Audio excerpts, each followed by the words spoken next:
Guys, രാവിലെ ഞാൻ എൻ്റെ ഹോസ്റ്റലിൽ ഒരു 6 മണി ടൈമിൽ ഇങ്ങനെ കാഴ്ചയും കണ്ട് നിൽക്കുന്ന സമയത്താണ് ഈ പുള്ളീനെ കണ്ടത്. പെട്ടെന്ന് ഈ പുള്ളീനെ കണ്ടപ്പോൾ അരൺമന സിനിമയാണ് എനിക്ക് ഓർമ്മ വന്നത്. അതിൽ കണ്ട ആ പുള്ളീനെ ഓർമ്മ വന്ന് എനിക്ക് എക്സൈറ്റ്മെൻ്റ് ആയി. പെട്ടെന്ന് എന്താ സംഭവം എന്നറിയാൻ ഞാൻ വേഗം തന്നെ അടിയിലെ ഫ്ലോറിലോട്ട് ചെന്ന് അപ്പോഴേക്കും പുള്ളി നമ്മുടെ ഹോസ്റ്റലിലെ മാഡത്തിൻ്റെ ഫ്രണ്ടിലായിട്ട് നിന്നിട്ട് പുള്ളി വിളിക്കുന്നുണ്ടായിരുന്നു മാഡത്തിനെ. അപ്പോഴേക്കും ഞാൻ ഈ വീഡിയോ എടുത്തിട്ട് കണ്ടപ്പോൾ എന്നെ നോക്കുന്നുണ്ടായിരുന്നു പുള്ളി. എന്നിട്ട് എന്നെ നോക്കിയിട്ട് ഈ പുള്ളി എന്തൊക്കെയോ പറഞ്ഞ് എന്താണെന്ന് എനിക്ക് കറക്റ്റ് മനസ്സിലായില്ല, തെലുങ്കായതുകൊണ്ട്. പിന്നെ അപ്പോഴേക്കും പുള്ളി വിളിച്ചുകൊണ്ടിരുന്ന സമയത്ത് ഞങ്ങളുടെ ഹോസ്റ്റൽ മാഡം വന്ന് പൈസ കൊടുത്ത്.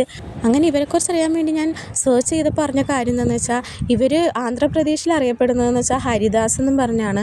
അപ്പോൾ ഇവരൊരു ഡിവോഷണൽ സിംഗേഴ്സാണെന്ന് വെച്ചാൽ ലോർഡ് വിഷ്ണുവിൻ്റെ പാട്ട് പാടിയാണ് ഇവർ ഓരോ വീട്ടിൽ ചെല്ലുന്നത്. അവിടെ ചെന്ന് അവരോട് സംസാരിച്ച് അവർക്ക് ബ്ലെസ്സിങ്സ് കൊടുക്കുന്നത് വളരെ ആ കുടുംബത്തിന് നല്ലതാണെന്നാണ് ഇവരുടെ വിശ്വാസം.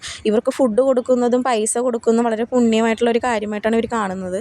എന്നെ സംബന്ധിച്ച് പുള്ളീനെ കണ്ടത് എനിക്കൊരു എക്സൈറ്റിംഗ് മൊമെൻ്റാണ്. കാരണം എന്ന് വെച്ച് കഴിഞ്ഞാൽ ഇങ്ങനത്തുള്ള ആൾക്കാർ റിയലായിട്ടുണ്ടെന്നും ഇവർ വിശ്വസിക്കുന്ന ഒരു കൂട്ടം ആൾക്കാരുണ്ടെന്നും അത് ഈ കാലഘട്ടത്തിൽ എനിക്കത് വളരെ എക്സൈറ്റിംഗ് ആയിട്ടുള്ളൊരു കാര്യമാണ്. നിങ്ങൾ ഇതുപോലെ നേരിട്ട് കണ്ടിട്ടുണ്ടെങ്കിലോ ഇതിനെക്കുറിച്ച് കൂടുതൽ അറിയാവുന്നുണ്ടെങ്കിൽ എനിക്കൊന്ന് കമൻറ്റ് ഇടണേ. അപ്പോൾ അത്രേ ഉള്ളൂ ഇന്നത്തെ വ്ളോഗ്. ടാറ്റ ഗൈസ്.